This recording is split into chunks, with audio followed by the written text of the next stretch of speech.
Alors, je me présente rapidement. Je m'appelle Zara Semache, je suis formatrice FLI ICAP à l'Université populaire de Lausanne et j'interviens aussi dans une mesure qui s'appelle FIP Emploi à l'association 1951 à Lausanne. Petit rappel aussi pour ceux qui n'étaient peut-être pas présents au premier ou au deuxième webinaire. Donc, le premier webinaire portait sur les bases technologiques de l'apprentissage mobile. C'était avec Eric. Et la semaine dernière, on a eu le deuxième webinaire, la didactique soutenue par les médias pour l'apprentissage mobile des adultes peu alphabétisés dans l'encouragement de l'intégration. Et donc, le troisième webinaire portera sur la méthodologie et la communication dans l'apprentissage mobile. Je vous présente le déroulement de ce webinaire. On va tout de suite, dans quelques minutes, expérimenter un outil en synchrone. Et puis, on fera un feedback. Ce qui serait intéressant, c'est que vous puissiez avoir à portée de main votre smartphone pour l'outil, justement. Ce sera le jeu Kahoot. Ensuite, on entrera dans le vif du sujet, méthodologie et communication. On verra que l'un ne va pas sans l'autre, d'ailleurs, dans l'apprentissage mobile. Les deux sont très liés, très imbriqués. On parlera aussi de la communication synchrone et asynchrone. Donc, ces deux notions sont des notions clés dans l'apprentissage mobile. On verra les avantages et les inconvénients de l'une et de l'autre. On parlera aussi des choix des activités selon le mode de communication, du rôle du formateur, de l'importance aussi de maintenir le lien, que ce soit le lien que vous avez avec vos apprenants ou le lien entre les apprenants eux-mêmes. Et il y aura deux activités en sous-groupe. Une première activité qui sera plus une activité pédagogique qui sera en lien avec un scénario pédagogique que vous ferez en sous-groupe. Et il y aura un deuxième moment, une deuxième activité d'échange de pratiques qui sera un peu aussi une manière de conclure les trois webinaires. Et voilà, vous puissiez faire un petit feedback sur les trois webinaires, sur ce que vous aura apporté l'ensemble des trois webinaires. Voilà, n'hésitez pas donc à poser vos questions sur le chat. Alors, on va commencer tout de suite par un jeu en synchrone. Donc, je vais vous demander de vous connecter sur Kahoot. Pour cela, vous pouvez sur l'ordinateur taper Kahoot ou www.kahoot.it et vous allez devoir mettre un game pin, c'est-à-dire un code que je vais tout de suite vous donner.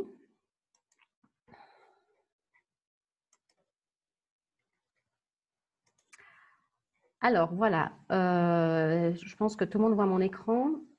Quand on se connecte à Kahoot, on a deux options. On a l'option Teach, c'est ce qu'on va faire maintenant. C'est ce que vous, en tant que formateur, vous ferez avec vos élèves si vous voulez faire un jeu en synchrone. Et on a l'option Assign qui est à droite. For Self-Paced Learning, bon, le site est en anglais, ça on pourra en parler tout à l'heure. Ce sera pour l'option du jeu en asynchrone. Nous, on va s'intéresser au jeu en synchrone, donc je vais cliquer sur Teach.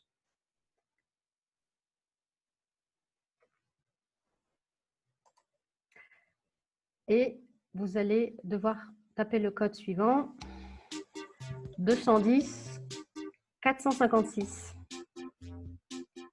Et je vous laisse rejoindre donc le jeu.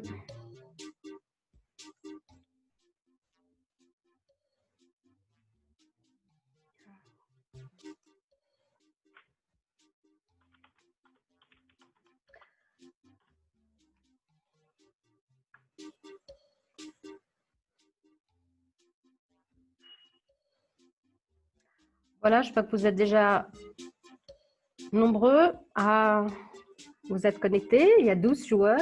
On va attendre encore un petit peu.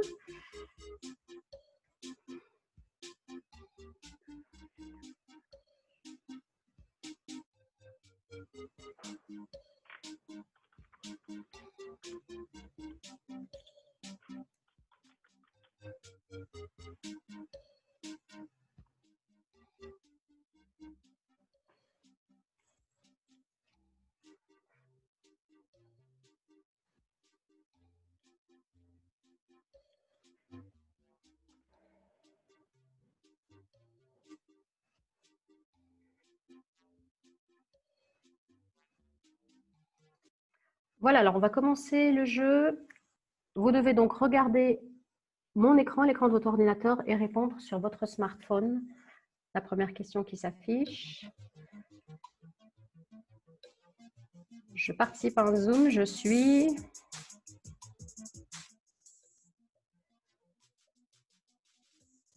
Attention, dépêchez-vous, il reste 5 secondes.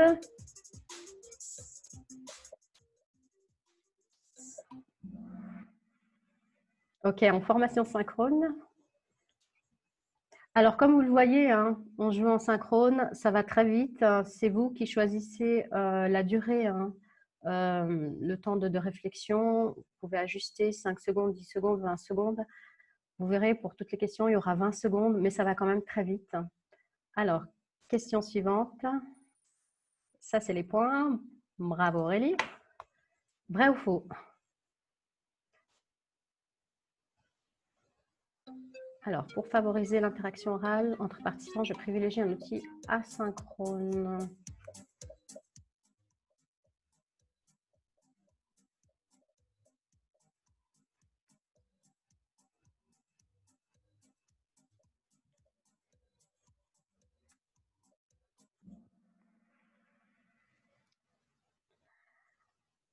Alors là, on voit que les réponses sont quand même un petit peu partagées.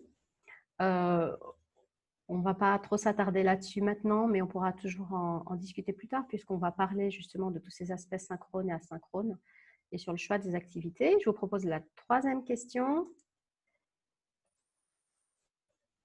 On a une championne, hein, Aurélie. La formation asynchrone va permettre à l'apprenant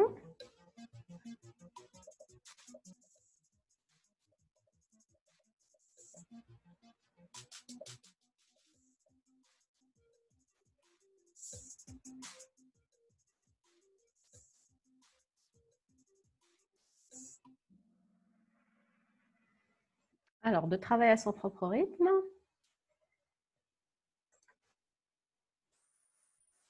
Voilà. Question suivante. Vrai ou faux? En formation synchrone, je peux poser des questions au formateur en temps réel. Alors là, vous êtes tous d'accord? Et dernière question. Si je propose ce quiz en asynchrone, tous les apprenants vont jouer en même temps.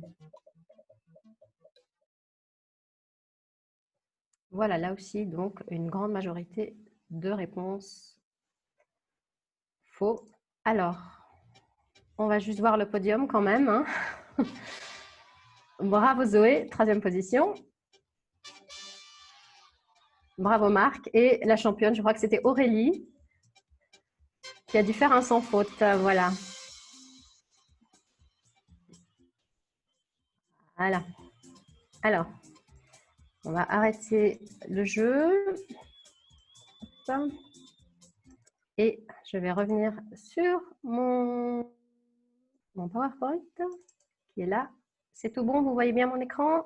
Alors, ce n'est pas bien sûr, c'est pas une formation, c'est pas un webinaire qui va porter sur Kahoot. Néanmoins, je trouvais que c'était intéressant donc de vous montrer un outil en synchrone. Et on va justement voir tous les paramètres qui sont à prendre en compte quand vous introduisez un outil, que ce soit Kahoot ou n'importe quel autre outil, n'importe quelle autre plateforme, n'importe quel autre jeu. Alors, en prenant cet exemple de l'utilisation de Kahoot en formation synchrone, comme vous avez vu, on entre le code qu'on reçoit, le game pin, on choisit un nom ou un surnom, on le tape, on valide, et on doit regarder l'écran du formateur pour lire les questions, mais répondre sur son smartphone. On joue en sélectionnant la bonne forme qui correspond donc à la bonne réponse, et on voit notre score et le podium et le classement. Ça, c'est l'utilisation en synchrone. En asynchrone, c'est pas tout à fait la même chose puisque vous allez bien sûr aussi entrer le game pin, le code reçu. Vous allez sélectionner les bonnes informations, donc les bonnes réponses. Vous allez jouer, mais seul. Et surtout, vous allez voir votre score et uniquement celui de ceux qui ont déjà participé. Donc, comme vous le voyez, en prenant cet exemple de Kahoot, quand vous allez l'introduire en synchrone ou en asynchrone, ça ne va pas du tout avoir les mêmes effets et le même impact. Donc, la méthodologie que vous allez utiliser, il faudra l'adapter selon le mode de communication synchrone ou asynchrone, puisque l'impact et les enjeux seront complètement différents. En synchrone, il y a une mise en compétition, comme vous l'avez vu, il y a une émulation et surtout, il y a un feedback possible. Nous, là, on ne va pas le faire parce qu'on n'a pas le temps, mais on aurait pu tout à fait prendre le temps de discuter de chaque réponse, de débattre, etc. En asynchrone, si vous proposez ce même outil, il y a aussi une mise en compétition, c'est aussi un jeu, mais cette mise en compétition, elle dépend de la participation réelle de chaque invité et il n'y a pas de feedback possible. Donc voilà, quand vous utilisez un outil quel qu'il soit, réfléchissez toujours au mode de communication. Est-ce que vous allez plutôt le faire en synchrone ou en asynchrone? Et surtout, s'il est en asynchrone, pensez bien qu'ils vont jouer ou pas jouer. Et s'ils ne jouent pas le jeu, justement, l'impact va vraiment pas être le même. Donc, pour ce qui est de Kahoot, c'est peut-être plus intéressant de le faire en synchrone, par exemple. En tout cas, si vous le faites en asynchrone, il va falloir élaborer des stratégies pour que le jeu puisse avoir un impact intéressant. Alors, la méthodologie, elle va beaucoup dépendre de votre mode de communication, du choix que vous allez faire. Est-ce que je vais proposer tel outil ou tel jeu en synchrone ou en asynchrone?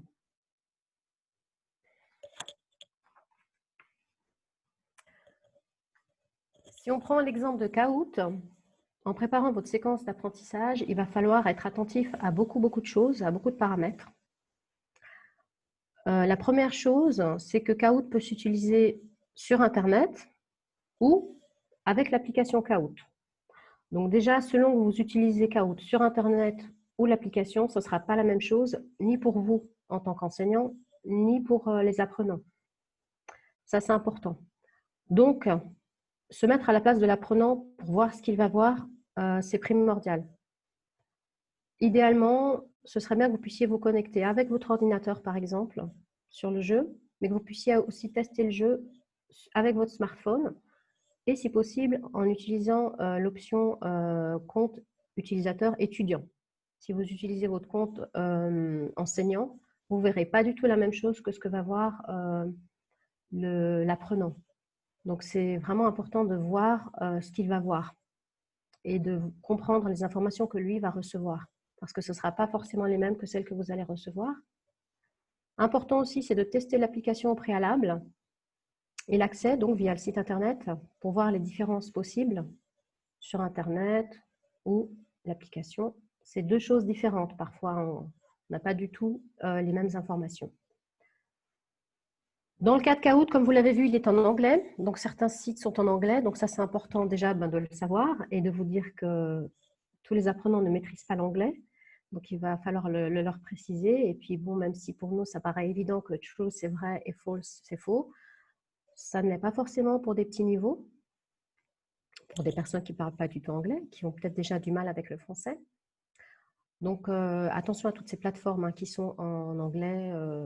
Essayez de voir si vos apprenants sont capables de se débrouiller quand même et de comprendre les informations. Sinon, il vaut mieux peut-être une première fois leur expliquer en synchrone pour qu'ils sachent se débrouiller par la suite en asynchrone. Ensuite, il y a la question du compte utilisateur, que ce soit Kahoot ou Quizlet ou tous ces outils d'apprentissage numérique. Idéalement, ce serait bien que vos apprenants puissent créer un compte utilisateur. En créant un compte utilisateur, ça va être beaucoup plus simple d'utiliser l'application ou de faire le jeu. Parce que s'ils ne font pas de compte utilisateur, ce qui va se passer, c'est qu'à un moment donné, ils ne pourront plus jouer. C'est le cas, par exemple, de Quizlet. Si vous leur proposez un Quizlet en asynchrone, et s'ils ne sont pas connectés à l'application et qu'ils n'ont pas de compte utilisateur, ils vont pouvoir suivre le lien que vous leur envoyez. Ils vont pouvoir répondre, voir les flashcards. S'il y a 15 flashcards, ils vont peut-être voir les flashcards de 1 à 8. Mais à un moment donné, ça va s'arrêter On va leur demander de se connecter via un compte utilisateur. Et ça, c'est vrai que si on ne le sait pas, si on n'a pas testé avec un compte étudiant, on ne peut pas le savoir. Donc moi, je me suis rendu compte il n'y a pas longtemps en faisant justement un Quizlet en synchrone et je ne comprenais pas pourquoi mes étudiants me disaient « mais non, il n'y a que 8 questions » alors qu'il y en avait beaucoup plus. Et c'est là que j'ai vu qu'à un moment donné, pour eux, ça s'interrompt puisqu'on leur demande de se connecter. Si nous, on est connecté en tant qu'enseignant, on va pas se rendre compte de tous ces aléas. Attention aussi à toutes les publicités de type essai gratuit.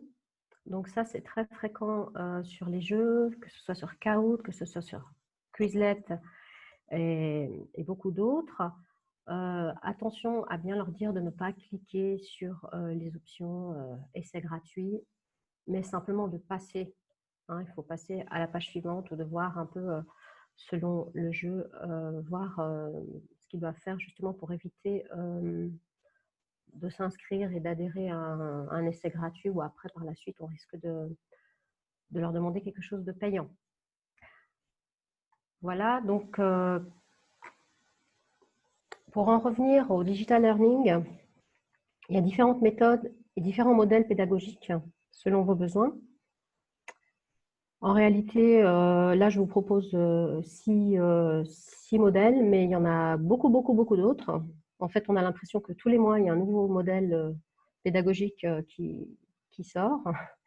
Nous, on va juste un petit peu s'intéresser au mobile learning, puisque c'est ce qui nous concerne. En synchrone, on a tout ce qui est méthode pédagogique type one-to-one. Donc, c'est tout ce qui est visioconférence sur Skype ou sur Zoom. Quand vous êtes donc en face-à-face avec un formateur, ça c'est idéal pour une approche qui est 100% personnalisée. Et là, on est dans le 100% synchrone. Et à l'opposé, en asynchrone, on a toutes les méthodes pédagogiques qui sont de type auto-apprentissage régulé, où le formateur n'est pas présent du tout, si ce n'est pour donner des documents via une plateforme, une classe virtuelle, un LMS. Donc, ce sont des cours en ligne qui sont 100% numériques avec une autonomie complète de l'apprenant. Et entre deux, vous avez plusieurs méthodes pédagogiques. Vous avez le blended learning, qui est une alternance séquence synchrone et asynchrone. Le mobile learning, qui nous concerne aujourd'hui, donc c'est un apprentissage qui se fait exclusivement via smartphone, tablette ou ordinateur portable. Toujours en hybride, vous avez ce qu'on appelle la classe inversée ou flipped classroom. Donc, le principe de la classe inversée, c'est qu'on commence plutôt par la théorie. Le formateur va envoyer des exercices ou des capsules vidéo aux apprenants qui vont être dans une phase d'auto-formation en amont.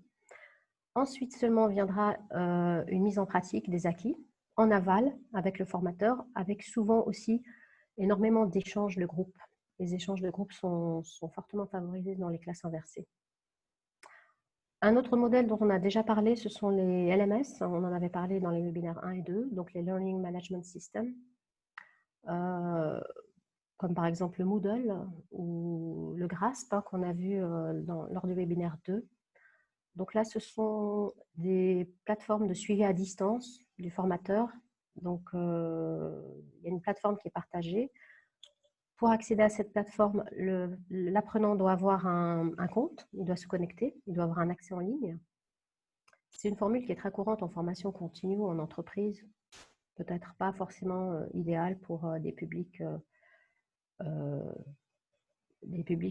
faiblement qualifiés ou des publics qui maîtrisent peu le français, parce qu'on est quand même dans des LMS, c'est quand même parfois complexe à comprendre. Donc nous, ce qui nous intéresse aujourd'hui, c'est vraiment le mobile learning, qui est, en général, on est dans une méthode hybride. On peut faire à la fois du synchrone et de l'asynchrone. Alors, n'hésitez pas à me dire s'il y a des questions sur le chat ou si je vais trop vite. Alors, pour en revenir à la notion de communication, juste un petit point d'éclaircissement pour dire que la communication en formation pour adultes, qu'est-ce que c'est finalement, de quoi on va parler dans ce webinaire? Il y a 3 choses différentes. On va parler des compétences à acquérir pour les apprenants, ce qu'on appelle les compétences communicatives, ce que vous faites dans vos cours pour vos apprenants. Mais on va parler aussi d'un autre niveau de communication, ce sont les échanges entre l'apprenant et le formateur. Et le troisième niveau, ce sont les interactions entre les apprenants eux-mêmes. Et tout cela, que ce soit en synchrone et en asynchrone. Donc voilà, quand on parle de communication, information, il y aura donc ces trois aspects dont on va parler dans ce webinaire. Alors, on va s'intéresser maintenant aux avantages et aux inconvénients d'une formation en synchrone. Ce qu'il est important de dire, c'est qu'il n'y a pas il peut tout à fait y avoir des avantages que vous allez trouver en synchrone, que vous pourriez trouver en asynchrone. Hein. Il n'y a pas une frontière, une barrière infranchissable entre les deux. Hein. Ce que je vous présente, c'est plutôt certains avantages possibles en synchrone et en asynchrone. Et j'ai réfléchi pour les sélectionner à ce qui est le plus fréquent. Donc, c'est une liste, bien sûr, qui est non exhaustive. Alors, par rapport aux avantages des formations synchrones, la formation synchrone, c'est un bon compromis pour retrouver la classe en temps réel. Donc ça, c'est important parce que pour certains, avoir ce cadre spatio-temporel qui existe quand on est en classe présentielle, pour certains, c'est vraiment important. Donc la formation synchrone, elle va avoir tous ces avantages-là de la classe en temps réel. Ça va apporter une spontanéité de la parole, la possibilité d'un échange immédiat. Donc l'avantage de cela, c'est que les apprenants ils peuvent poser des questions en temps réel et l'interaction entre les apprenants, elle est possible. Ensuite, on a la possibilité de coacher et d'aider les apprenants ou de leur donner l'opportunité de s'entraider. Donc ça, c'est quelque chose de très important, l'apprentissage par les pairs. Et c'est quelque chose qu'il faut essayer de favoriser justement, si possible, donc en formation synchrone, hein, de leur donner l'opportunité de s'entraider. Le contrôle possible en temps réel de ce qui se passe. Donc voilà, ça c'est aussi un des avantages. Autre avantage, c'est la question de la motivation, de la stimulation et de la convivialité. Le fait d'être en synchrone permet un échange d'émotions qu'on n'a pas forcément en asynchrone. Derrière un écran, c'est quand même un peu plus compliqué. On sait qu'un émoticône ne va jamais vraiment remplacer un vrai rire ou une vraie émotion qui va quand même être plus simple à partager en synchrone. Donc, le côté humain reste présent malgré la distance. Voilà, donc ça, ce sont, on va dire, les principaux avantages d'une formation en synchrone. Comme je le disais, ce n'est pas une liste, c'est une liste qui est non exhaustive et ces avantages-là, on pourrait aussi les retrouver en asynchrone, mais peut-être de manière moins fréquente. Concernant les inconvénients d'une formation en synchrone, on va parler donc des inconvénients qui risqueraient de se produire. Bien sûr, l'idéal, ce serait qu'il n'y ait pas d'inconvénients du tout. Et donc, le formateur, il a toujours la possibilité de minimiser les risques hein, d'avoir tous ces inconvénients en mettant en place des stratégies qui vont donc lui permettre de pallier à ces inconvénients. Quoi qu'il en soit, il y a aussi des inconvénients qui n'incombent pas au formateur, donc qui sont souvent liés au choix de l'outil ou aux problèmes techniques. Donc, c'est ce qu'on va voir tout de suite. L'un des principaux inconvénients de la formation synchrone, ce sont tous les inconvénients qui sont liés aux problèmes techniques, informatiques ou numériques. Soit la connexion elle est trop lente, le téléchargement d'un document trop long ou d'une vidéo, des problèmes audio ou vidéo, ou des pages ou URL qui n'existent plus. Alors, ce sont des problèmes que vous, en tant que formateur, vous pouvez rencontrer, mais surtout que l'apprenant peut avoir aussi. Et ça, il ne faut pas l'oublier, ils n'ont pas forcément une connexion, superbe connexion 4G. Parfois, ils partagent la connexion avec, je ne sais pas, un voisin, avec le commerce à côté, ou enfin, on ne sait pas, il y a toutes sortes de possibilités. Voilà, il faut y penser à tous ces problèmes techniques, même si nous, on n'est peut-être pas toujours limités, eux, peut-être le sont davantage. Concernant les pages URL qui n'existent plus, Ça arrive fréquemment. Donc, attention quand vous quand vous envoyez un lien vers une vidéo, à voir si ce lien est toujours valable ou pas. Alors, je donne un exemple, c'est le site de TV5 Monde, par exemple, où souvent, qui est très bien fait, hein, qui propose beaucoup d'outils pédagogiques et de séquences pédagogiques qui sont vraiment très bien faites, mais parfois, ils nous envoient vers des vidéos qu'on ne peut plus visionner au bout de quelques jours. Donc, ce qui serait intéressant, c'est de retrouver la vidéo sur YouTube pour pouvoir envoyer le lien directement de la même vidéo depuis YouTube. Voilà, ça c'est un petit peu les inconvénients qu'on peut trouver. Concernant les imprévus liés au choix des outils numériques au site internet et ne pouvant pas être gérés immédiatement, voilà, parfois c'est un petit peu compliqué pour les apprenants. Il y a des inscriptions qui sont obligatoires pour accéder à un site, à un outil ou à une plateforme, mais il y a des problèmes d'adresse email parce que l'apprenant ne se souvient plus de son adresse email, parce qu'il ne se souvient plus de son code d'accès, etc., etc. Donc ça, ce sont des choses qui sont, voilà, qu'on ne peut pas tout de suite gérer parfois. La nécessité de transmettre un code d'accès dont les apprenants ne savent pas quoi faire exactement. Donc tout à l'heure, moi je vous ai donné un game pin. Bon, il n'y a pas eu trop de soucis pour l'introduire dans votre smartphone et puis ensuite de taper sur Enter, mais dites-vous que pour des petits niveaux, c'est pas toujours évident. Hein, des personnes qui n'ont pas l'habitude de ce genre de manipulation, comprendre ce qu'ils doivent faire avec le code, comprendre ce qui va se passer après, c'est pas toujours évident. Problème aussi pour certains sites où on propose un code d'accès à chaque étape d'apprentissage. Donc, il y a certains sites ou certains jeux où vous avez un code pour faire un exercice, ensuite vous avez un autre code pour faire le test et puis ensuite vous avez un autre code pour voir les résultats. Donc, vraiment, ça peut être un peu compliqué pour des personnes qui n'ont pas l'habitude. Hein, voilà. La perte à des accès, quand on n'a plus les accès à une plateforme, on doit se réinscrire. Donc, ça aussi, c'est un problème qu'on ne peut pas gérer immédiatement. Donc, c'est aussi un inconvénient en synchrone. Ensuite, le fait qu'il y a beaucoup d'activités qui sont très chronophages. Donc, il faut vraiment prévoir du temps pour faire de la différenciation pédagogique, puisque les activités, justement, sont chronophages. Il faut pouvoir coacher ou faire coacher les apprenants peu ou pas autonomes. Donc, trouver le temps de le faire en synchrone. Il faut gérer les différences de rythme d'apprentissage en prévoyant du travail supplémentaire, par exemple, pour ceux qui sont plus autonomes et qui avancent plus vite. Et il va falloir aussi gérer les moments où les apprenants sont en sous-groupe. Donc, créer les groupes en avance et selon les niveaux de compétences et se poser la question de ce que vous allez faire pendant ce temps. Alors, normalement, vous avez toujours quelque chose à faire, mais quoi qu'il en soit, il faut y penser, que quand ils sont en sous-groupe, il faut que vous puissiez utiliser votre temps pour autre chose. Est-ce qu'il y a des questions? Ça va? Tout va bien? Tatiana, Eric? C'est parfait, du côté du chat, on Ok. gère les compliments qui te sont adressés. Sinon, je pense que nous avons...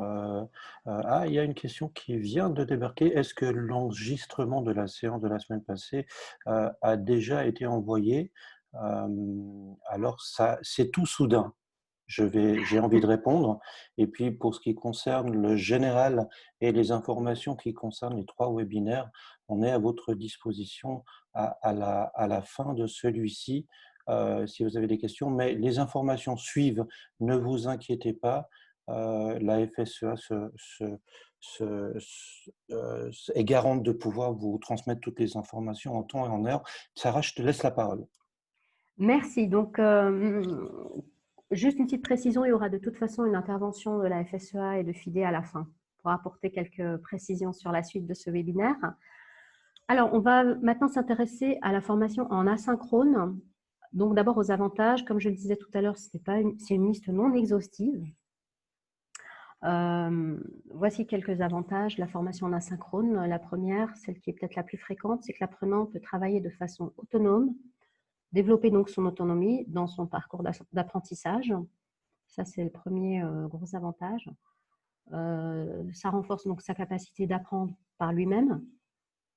Et il y a cette notion aussi d'empowerment qui est très importante, notamment pour les publics de migrants, hein, on en parle beaucoup, la possibilité de prendre des décisions, de contrôler ses actes hein, dans son parcours d'apprentissage.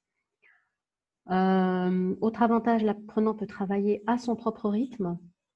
Donc, il y a une grande flexibilité dans les tâches à effectuer. Il va pouvoir regarder une vidéo ou lire un document plusieurs fois à son rythme sans justement avoir la pression, comme c'est le cas en formation synchrone où souvent on n'a pas forcément 5 heures de temps. Donc, il y a des personnes à qui il faut plus de temps.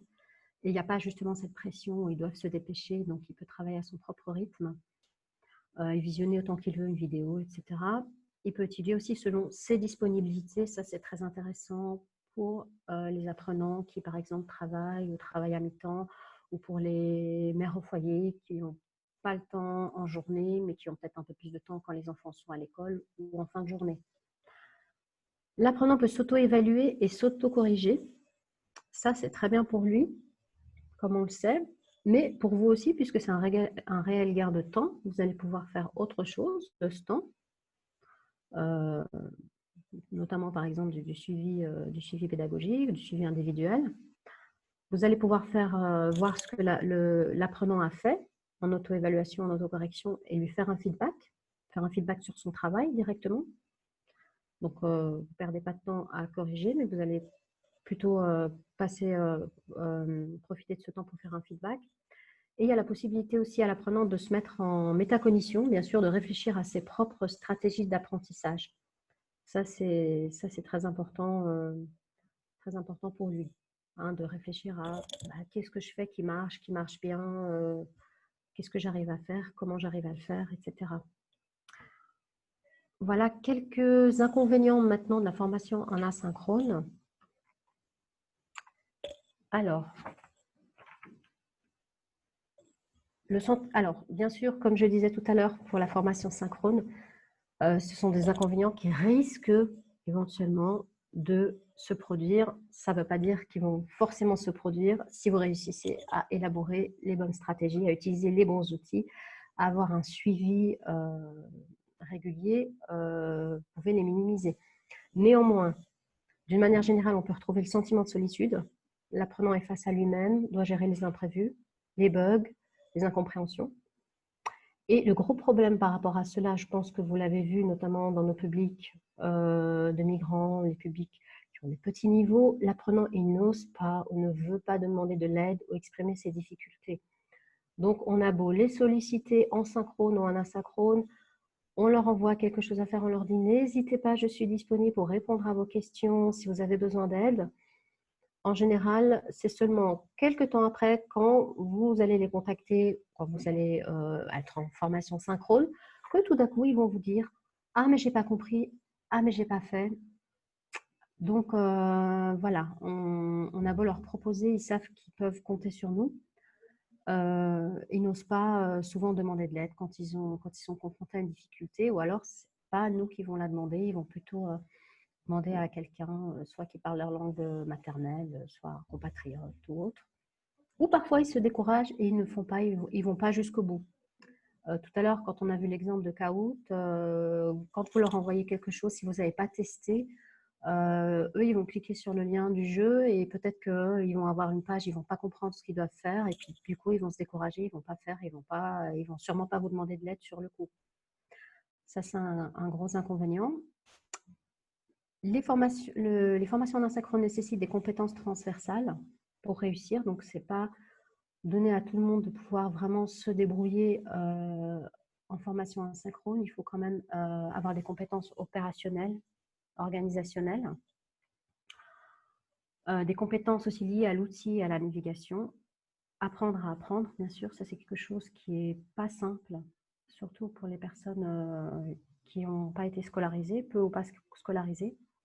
Il faut savoir planifier des tâches et les exécuter.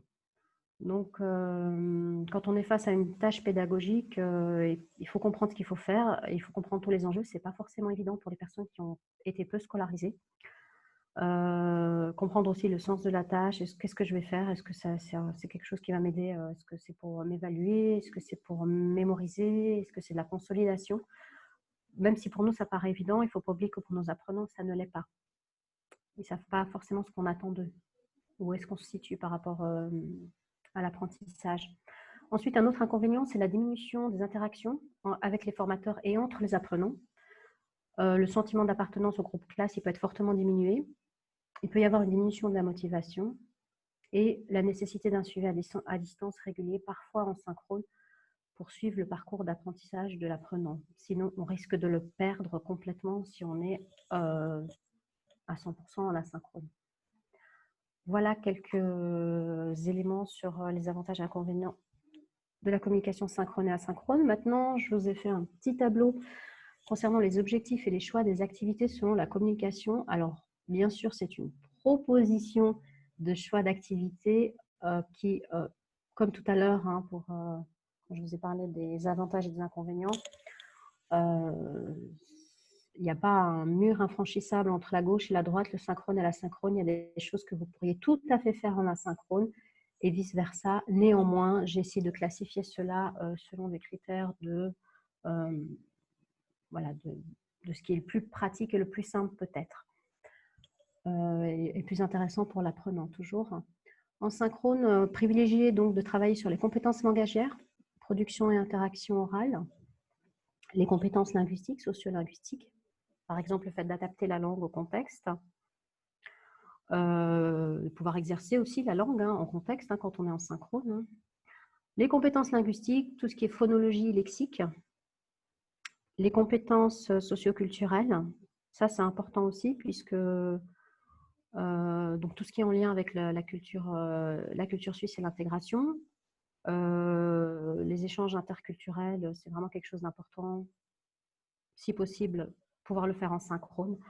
C'est toujours bien de pouvoir valoriser leur propre culture, d'avoir ce moment qui est toujours enrichissant pour eux. Prévoir des moments d'échange aussi, feedback entre apprenants, feedback avec le formateur, l'apprentissage par les pairs et les évaluations. Les évaluations qu'on pourrait aussi faire en asynchrone. Je l'ai mis dans les deux catégories. Pour la communication asynchrone, peut-être privilégier plutôt des activités de compréhension orale et écrite. On en a parlé tout à l'heure, c'est le fait aussi de pouvoir laisser à l'apprenant plus de temps s'il en a besoin. Donc, au niveau de la compréhension orale et écrite, il va pouvoir gérer l'activité à son propre rythme, en prenant son temps. Les compétences pragmatiques, comment structurer un message ou un discours, ça c'est quelque chose qui peut être plus intéressant peut-être de mettre en place en asynchrone. On pourra toujours coacher à distance. La gestion de la documentation d'apprentissage, ce qu'on appelle l'approche portfolio. L'apprenant devra de toute façon la faire. Et puis là, on pourra aussi coacher à distance. Les feedbacks, les évaluations orales ou écrites qu'on pourrait faire en synchrone, mais qu'on peut faire aussi en asynchrone. Voilà. Si vous n'avez pas de questions, je passe à la suite. Un petit rappel, mais ça c'est vraiment des choses que vous savez, que l'on soit en communication synchrone ou asynchrone, on va bien sûr penser à l'enseignement différencié, adapter les attentes et les objectifs d'une tâche ou d'une activité selon les apprenants.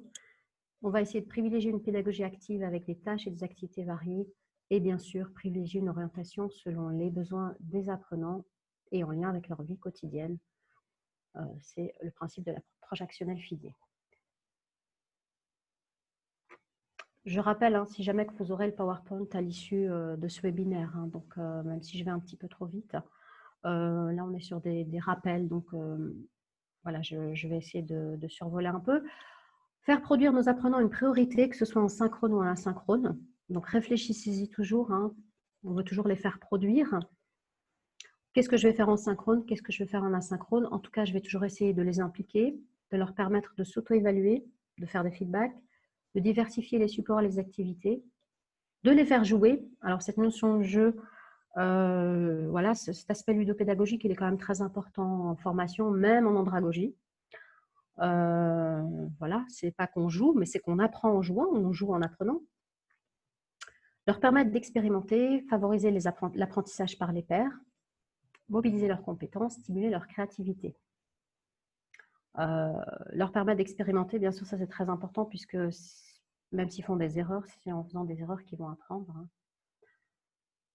Alors, la place du formateur dans tout ça, c'est important qu'on en parle parce que elle est un petit peu, dans l'apprentissage mobile, elle est un peu différente. On n'est plus on est passé d'une relation très frontale en salle de classe, où on a les apprenants d'un côté et nous on est souvent de l'autre côté. Là, on a une relation beaucoup plus en réseau, on a du face-à-face, on gère des sous-groupes, ou alors on gère toute une classe dans son intégralité. Donc, il y a plusieurs niveaux finalement de gestion. Et donc, voilà, quelques casquettes que le formateur devra prendre. Il aura peut-être un rôle de coach, d'accompagnant, en général pour le suivi pédagogique. Très souvent aussi, il va devoir avoir un rôle de soutien informatique, notamment pour gérer tous les bugs et toutes les difficultés que va rencontrer l'apprenant. Un rôle aussi de médiateur, facilitateur, qui va pouvoir donc favoriser les échanges en sous-groupe ou l'apprentissage par les pairs, par exemple. N'oublions pas quand même que le formateur reste un être humain avant tout. Ça, c'est important de le rappeler. Tout ça pour dire que le formateur va être de plus en plus multitâche dans une activité, dans une méthodologie d'apprentissage mobile. Rapidement aussi, pour rappeler le schéma d'apprentissage pédagogique que vous connaissez, le fameux triangle de Housset, vous avez toujours le formateur, vous avez toujours le savoir, vous avez toujours les apprenants, vous avez toujours un acte pédagogique. Simplement, ce qu'il faut retenir, c'est que maintenant, on a simplement inclus des outils numériques et que la place de ces outils numériques est plus ou moins importante selon vos séquences pédagogiques, selon les objectifs de votre cours. Mais finalement, le schéma d'apprentissage ne change pas. Vous avez toujours quand même le formateur, les apprenants, le savoir, avec toujours les trois enseignés, formés, apprendre. Vous avez toujours ce schéma qui, il y a une révolution numérique, mais qui finalement, dans un schéma d'apprentissage, ne change pas grand-chose au final. Vous introduisez simplement des outils numériques dans votre pédagogie. Alors, l'importance de maintenir le lien, déjà entre le formateur et les apprenants, c'est primordial, que vous soyez en synchrone ou en asynchrone, peut-être plus d'ailleurs en asynchrone. Il faut toujours vous poser les questions dans les différentes étapes. Est-ce que je vais privilégier une communication synchrone ou asynchrone dans la co-construction et l'analyse des besoins des apprenants, dans la transmission des consignes, dans le suivi du processus d'apprentissage, pour les feedbacks et les évaluations de la séquence, et par rapport à la gestion des documents, des apprenants. Ensuite, l'importance de maintenir le lien entre les apprenants eux-mêmes. Là aussi, en synchrone ou en asynchrone, ça ne sera pas la même chose. On a vu aussi pendant le confinement qu'il y a eu donc en mars, avril, mai. Et puis d'ailleurs, je rebondis sur le sondage que je vous avais proposé. Je vous ai posé des questions justement sur les conséquences du confinement par rapport notamment à l'interaction entre les apprenants. D'une manière générale, d'après vos réponses, elle était quand même fortement diminuée. Donc là aussi, posez-vous les questions, est-ce que je vais privilégier une communication synchrone ou asynchrone pour les différentes étapes qui permettent de maintenir le lien entre les apprenants, la co-construction et la collaboration, l'interaction, les échanges informels, puisqu'il faut aussi des échanges informels, tout n'est pas forcément... tout ne se fait pas forcément dans le cadre du cours uniquement. Pour la créativité, favoriser la créativité et le partage. Et puis pour l'entraide et l'apprentissage par les pairs.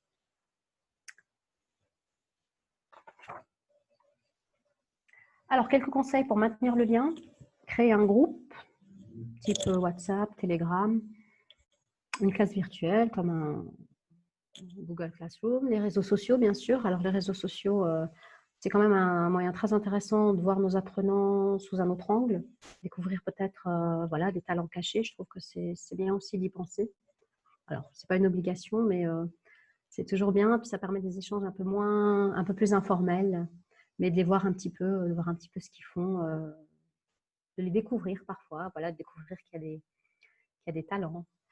sur certains réseaux. Ça peut être Instagram, ça peut être Facebook, quel que soit le réseau. En tout cas, pour un public de migrants, je trouve que c'est une bonne occasion de les valoriser, justement. Découvrir, voilà, je sais pas, il y en a un qui est musicien, il y en a un qui fait des peintures, etc.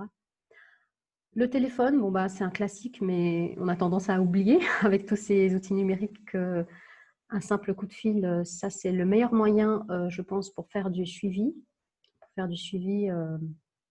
distance.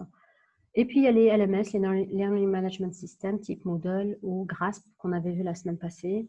Peut-être pas forcément adaptés à des publics, voilà, des publics de faible niveau, mais néanmoins, c'est quand même un moyen intéressant de maintenir le lien.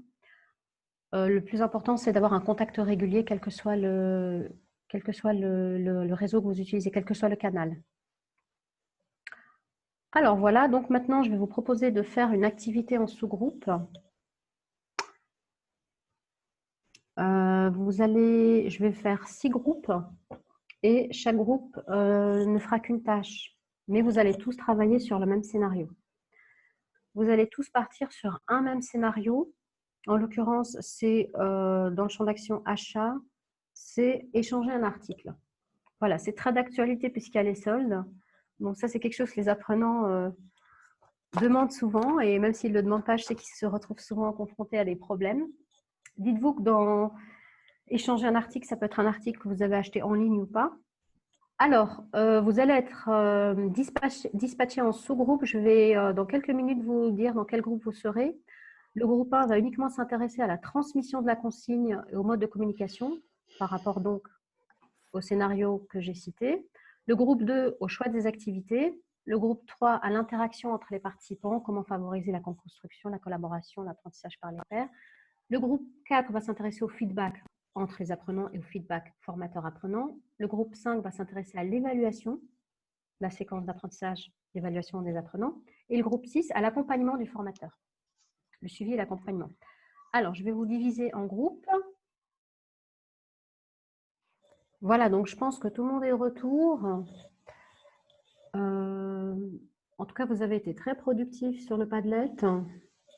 Il y a beaucoup d'éléments, beaucoup d'idées. Vous avez vraiment eu le temps d'écrire pas mal de choses, c'est très bien. Vous l'avez en tout cas bien utilisé, bien maîtrisé l'outil collaboratif.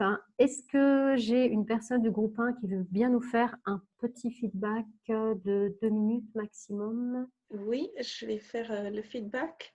Ok, on vous écoute.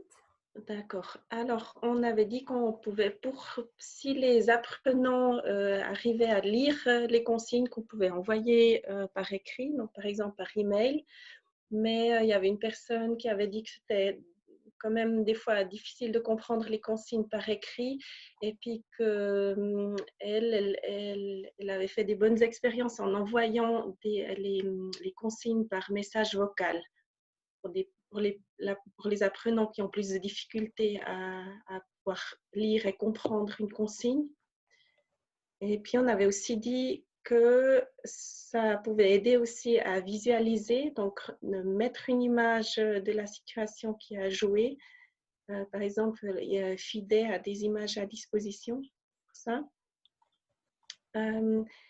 Et d'indiquer dans la consigne aussi comment les apprenants doivent restituer le résultat. Par exemple, est-ce qu'ils doivent faire une vidéo ou bien un message vocal, ou comment il faut rendre la tâche.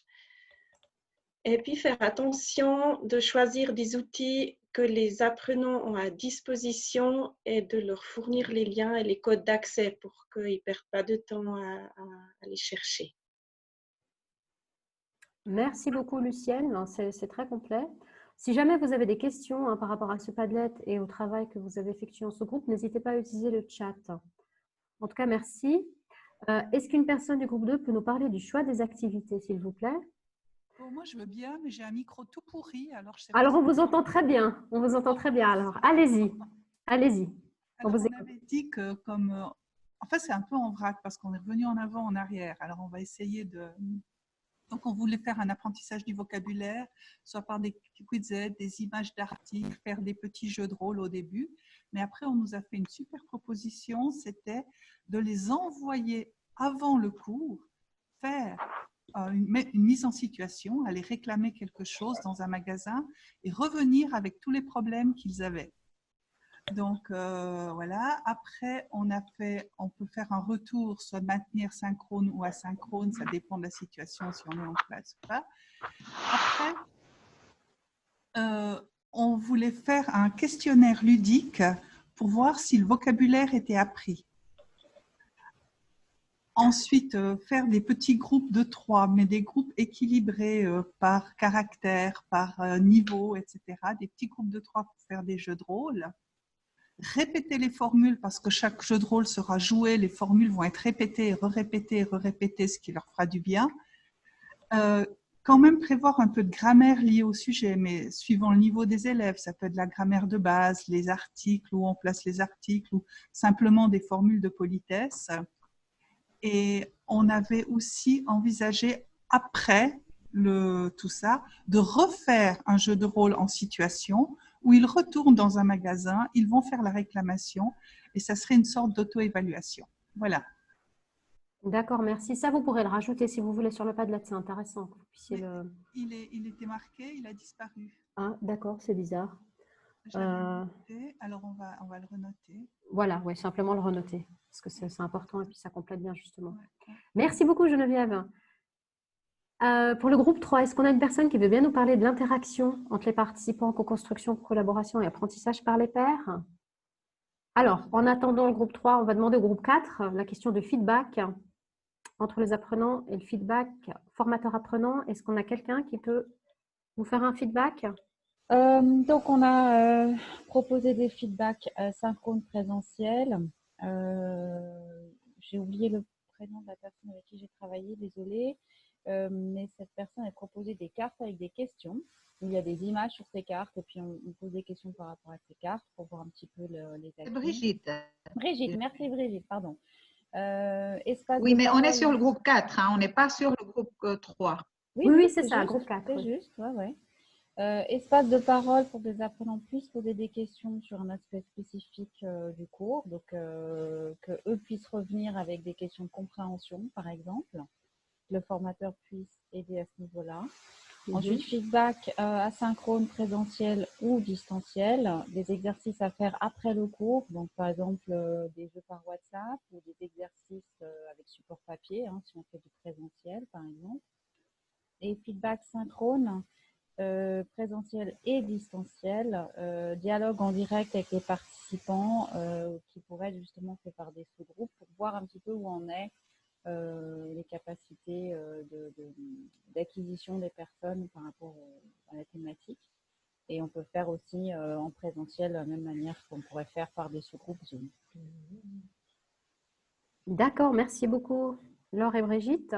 Si jamais vous avez des questions, hein, n'hésitez pas à utiliser le chat. On continue avec le groupe 5, la question de l'évaluation. Est-ce qu'on a quelqu'un du groupe 5 qui veut bien nous faire un petit feedback? 2 minutes.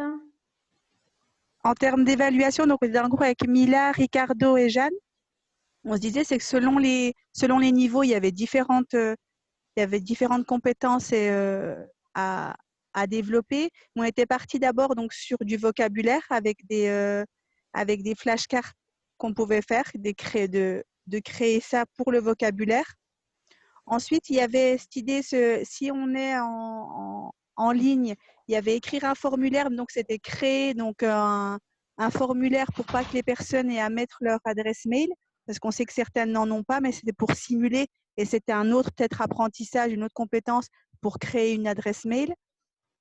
Il y avait aussi de faire donc des jeux de rôle, simuler donc un retour dans un magasin, s'enregistrer, se filmer.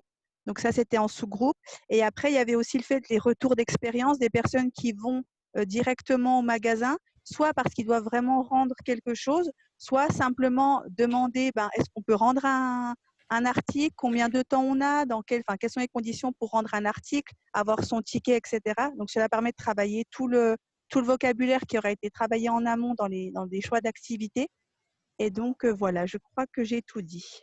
Donc les sondages en ligne, c'était l'idée de faire, ça c'était par rapport à l'auto-évaluation, les fiches d'auto-évaluation FIDE, mais de la recréer en ligne pour que les participants et participantes puissent le faire en ligne. Donc voilà, je crois que j'ai tout dit. si le groupe D'accord. veut rajouter quelque chose. Donc voilà. Merci beaucoup. Mais je pense que c'était complet. Et pour Ouais. le groupe 6, accompagnement du formateur, est-ce qu'on a une personne du groupe 6 qui veut bien nous faire un feedback concernant l'accompagnement du formateur? Je veux le faire parce que Geneviève, avec sa tablette, a des complications.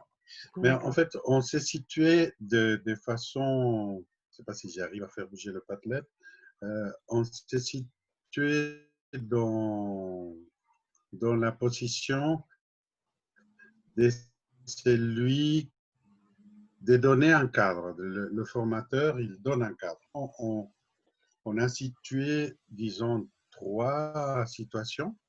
Un, que c'est le service client. Donc, le formateur pouvait demander aux apprenants s'ils avaient eu par le passé une expérience semblable.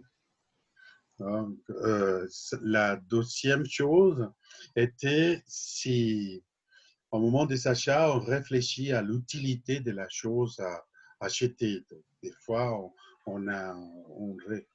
c'est pour parler des achats impulsifs qui provoquent après, par la suite, un retour de marchandises. Ensuite, et de démontrer ou d'utiliser la carte que c'est un droit. C'est le fait de retourner une marchandise avec laquelle on n'est pas d'accord, c'est un droit. Évidemment, il y a un délai. Donc, mettre en avant que ce n'est pas un problème, c'est un droit. Et l'autre point, que ce n'est pas un conflit de le faire. Donc, mais c'est pas non plus dans le domaine de la formation à quelque chose dans lequel on peut faire un essai.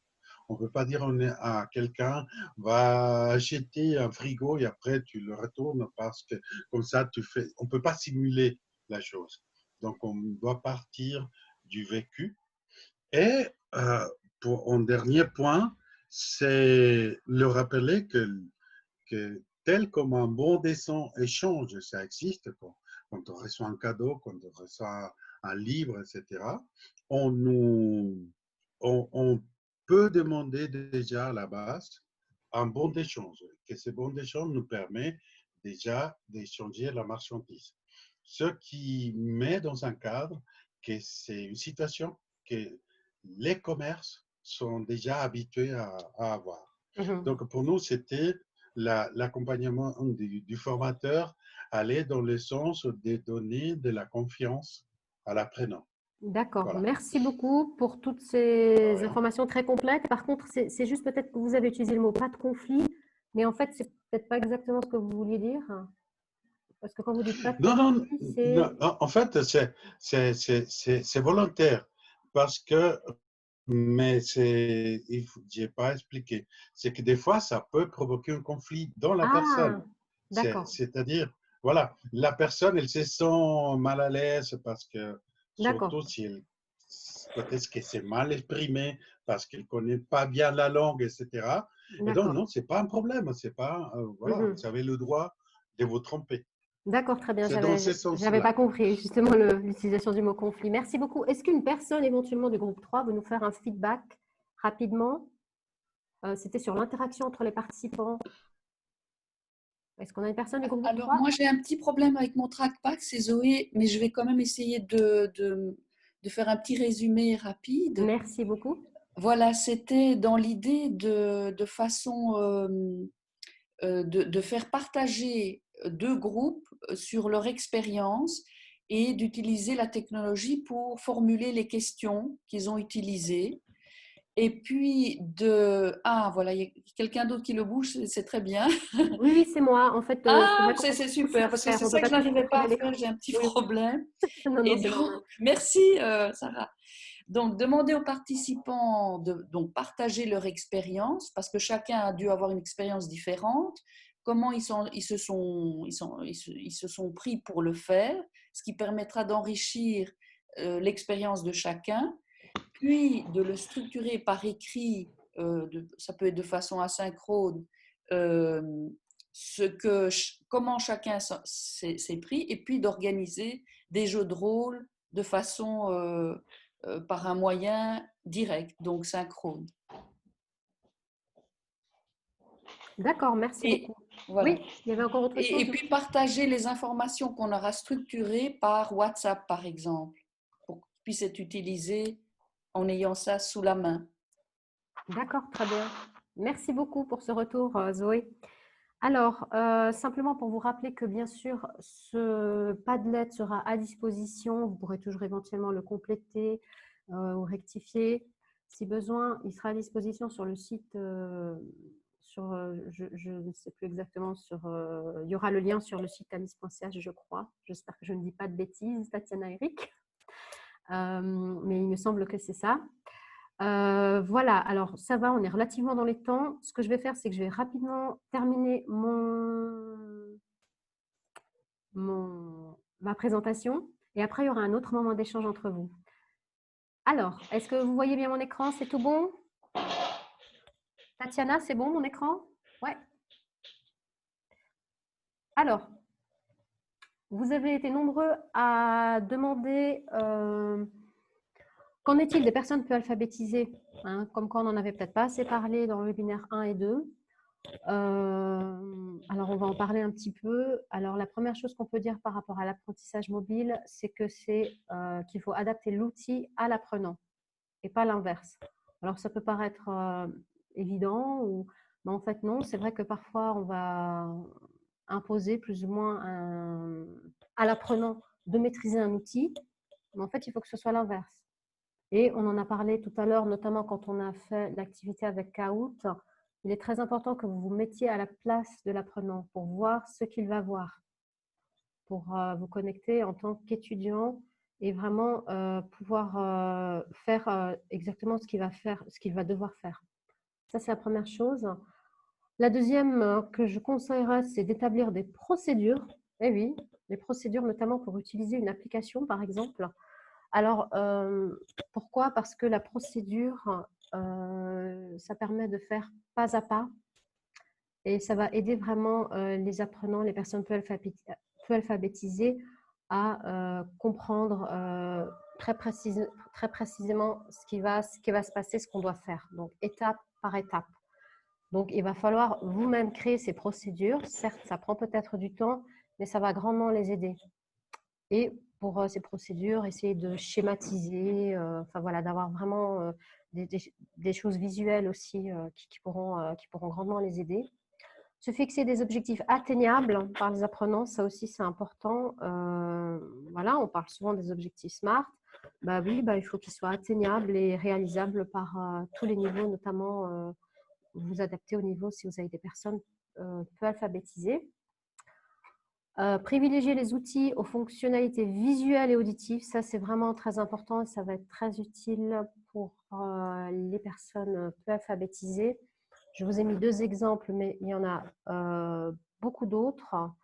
On peut par exemple utiliser le Quizlet pour le vocabulaire. Vous avez la fonction audio, donc on peut entendre la phrase.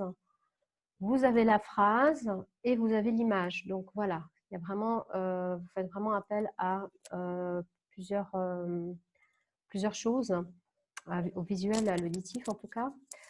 Même chose pour l'eximage où ils vont pouvoir s'enregistrer eux-mêmes ou alors vous allez peut-être leur proposer d'enregistrer votre voix à vous, la voix du formateur en synchrone, à voir. Mais en tout cas, s'ils s'enregistrent, attention, il faut juste que la prononciation soit correcte. En tout cas, vous avez aussi à la fois l'image, le mot et la vidéo, l'audio. Ce qui est intéressant dans le leximage, c'est que c'est eux qui vont prendre les photos. Donc ça, c'est intéressant quand vous les envoyez, par exemple, à l'extérieur ou quand vous travaillez un thème précis, c'est eux-mêmes qui vont prendre les photos sur un thème précis. Donc, ils vont encore davantage mémoriser ce qu'ils ont pris dans le contexte. OK.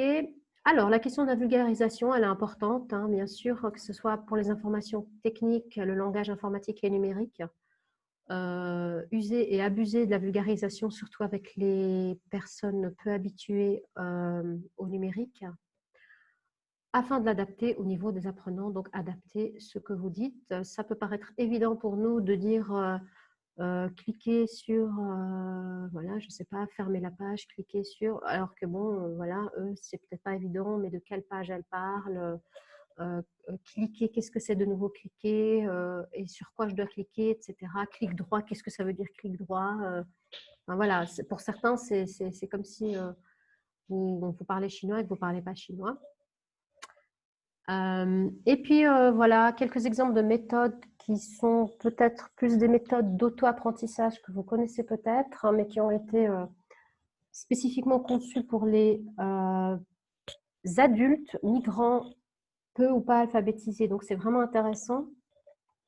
Vous pourriez peut-être, même si c'est d'auto-formation, les utiliser en synchrone ou en asynchrone, ou conseiller vos apprenants à les utiliser. Il y a l'application Pas à Pas, qui, il me semble, si je me souviens bien, date de 2017, qui a été faite par l'Alliance française, qui, comme son nom l'indique, pas à pas, hein, on est vraiment aussi dans ce côté étape par étape, y aller doucement, un pas après l'autre.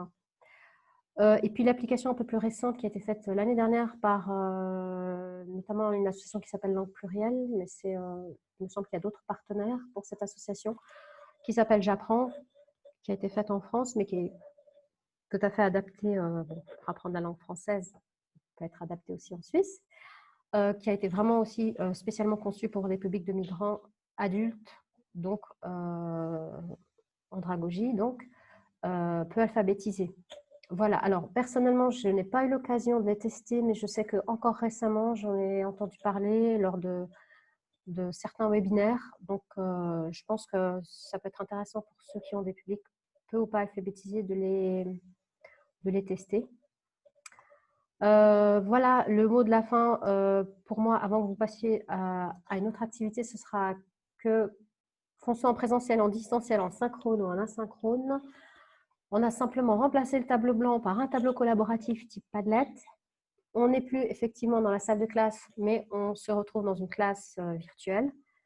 On a remplacé aussi certains manuels et livrets d'exercices par des ressources et des exercices en ligne. Et l'écriture manuelle devient souvent une écriture par le biais du clavier numérique, mais quoi qu'il en soit, c'est toujours une seule et même approche pédagogique qui est centrée sur le besoin des apprenants. Donc, pour conclure, je voulais dire que, mis à part le fait qu'il faut se mettre à la place de l'apprenant, ça c'est important, parce que ce qui est évident pour nous ne l'est pas pour eux, c'est qu'il ne faut pas se laisser éblouir par tout ce qui se fait, la profusion d'outils numériques. Au final, même si on est dans un apprentissage mobile, on a toujours, finalement, on a toujours les mêmes étapes et les mêmes éléments. C'est simplement la forme qui change. Voilà. Le dernier mot, juste pour vous parler de veille informatique, c'est important pour vous de vous tenir informé de ce qui se passe, surtout si vous voulez vous auto-former ou si vous voulez voilà, suivre des webinaires pour apprendre à utiliser un outil. Il y a eu énormément de webinaires pendant le confinement, il y en a encore énormément. En tout cas, moi, ce que je vous conseille, ce sont ces deux sites qui seront donc sur le PowerPoint que vous pourrez toujours retrouver sur mon support. Vous pouvez vous inscrire aux newsletters de ces deux sites. Le premier, c'est l'atelierduformateur.fr par Isabelle Dremot. Et dans le deuxième lien que je vous ai mis, vous retrouvez plusieurs tutoriels en ligne sur plusieurs outils à utiliser en synchrone ou en asynchrone. Et le deuxième, c'est outils.com. Vous pouvez recevoir la newsletter par Fidèle Navamuel, très très complète. Vous avez toutes les semaines une proposition d'outils avec aussi là aussi des tutoriels ou des explications très claires sur comment l'utiliser, pour faire quoi, pour quel niveau. On n'est pas forcément toujours à 100% orienté andragogie, ce qui est normal puisque ce sont des sites qui s'adressent à tout le monde, notamment aux enseignants des écoles, mais ma foi, tout est adaptable. Après, à vous de choisir et d'adapter l'outil. Alors, n'hésitez pas à poser. Oui. Je complète la veille, les outils, l'auto-formation. Oui. utilisez votre boîte à outils sans modération. C'est le Padlet que vous avez construit lors du premier webinaire.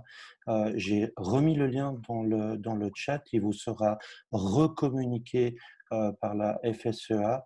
Donc, c'est également un outil à utiliser. J'en ai fini.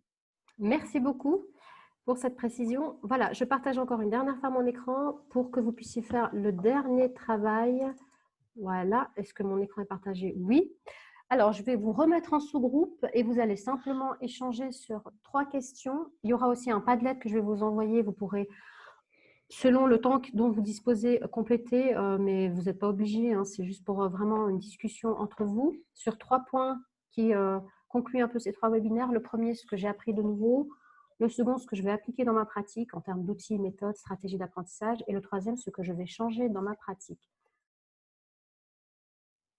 Voilà, je pense que vous êtes tous de retour dans la salle principale. En tout cas, je vous remercie pour votre participation, ainsi que tout ce que vous avez mis dans le Padlet, tout ce que vous avez eu le temps en tout cas de mettre. Je sais que comme on est quand même un petit peu pris par le temps, voilà, on ne peut pas malheureusement vous laisser plus de temps. Est-ce que quelqu'un veut s'exprimer par rapport donc à ce Padlet, par rapport aux 3 questions sur lesquelles il fallait réfléchir en lien avec votre pratique? Alors, ça peut être quelqu'un de n'importe quel groupe, hein. Ce n'est pas forcément un porte-parole par groupe, mais si quelqu'un veut s'exprimer, ou par le chat, ou directement. Alors, je vais me lancer, Zara. Allez, Sophia. On était dans le groupe 5 avec Ricardo et Jeanne, et c'est vrai que c'était très intéressant. Ce qu'on disait, enfin, c'était un bon complément, ces 3 webinaires, mais ce dernier, on était vraiment dans du plus concret. Et donc, c'est ça, c'était vraiment des outils concrets qu'on nous amenait.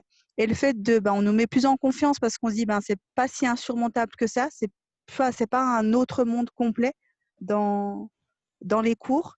Et c'est vraiment cette. Mais après, il y aurait l'importance. C'est bien ça, oui. Donc, l'idée de synchrone à synchrone, et c'est pouvoir se lancer, en fait. C'est vraiment se lancer et puis se dire que c'est pas si insurmontable que ça. Et dans l'utilisation, donc dans le concret, c'était être plus en confiance. Et vraiment, ce que tu disais, se mettre à la place du participant, c'est important. Vraiment scénariser à la différence quand on est en groupe, en tout cas selon l'approche qu'on utilise, ça part du groupe, tout le groupe, et puis nous, on est plus en retrait. Alors que là, il faut vraiment scénariser, penser à toutes les difficultés qu'on peut avoir et vraiment tester et s'approprier tout ça. Donc voilà, je voulais remercier, je pense qu'on est tous pareils, remercier pour ces 3 webinaires qui étaient assez complets. Donc voilà. Alors, merci beaucoup pour ce retour. Effectivement, donc les webinaires avaient été aussi conçus de manière à ce qu'il y en ait un qui soit plus technique, un qui soit plus dans la technopédagogie et le dernier qui soit peut-être plus en lien justement avec la méthodologie de la communication, donc quelque chose d'un peu plus concret et d'un peu plus lié. Comme vous l'avez vu, on était énormément centré sur et les apprenants et le formateur et beaucoup moins sur l'institution. Est-ce que quelqu'un d'autre veut encore prendre la parole? Oui, merci. De ma part, je vous remercie parce que vraiment, j'ai découvert une panoplie de choses que je ne connaissais pas du tout. Donc, du coup, je me sens à la fin de ces 3 séances avec beaucoup plus outillé pour continuer notre travail. Surtout que dans votre dynamique, elle coïncide avec notre approche d'un apprentissage centré sur l'apprenant et pas sur le formateur. Donc, que ça nous oblige de manière constante à nous remettre en question. Et le fait d'avoir des outils qui nous permettent de faire ça, c'est génial, c'est simplement génial. Donc, merci infiniment. Et évidemment, tout à l'heure, quand j'ai discuté avec Geneviève, les questions 2 et 3, c'était une seule. C'est qu'est-ce qui va changer, qu'est-ce que je vais y mettre. Voilà. Donc, pour moi, c'est maintenant, j'utilisais beaucoup d'outils, pas tous ceux que j'ai découverts, pour mieux me préparer, pour mieux servir à mes apprenants.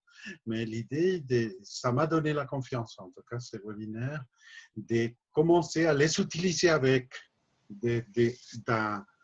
d'améliorer leurs connaissances transversales, qui le donnerait après par la suite plus d'indépendance. C'est un peu ça.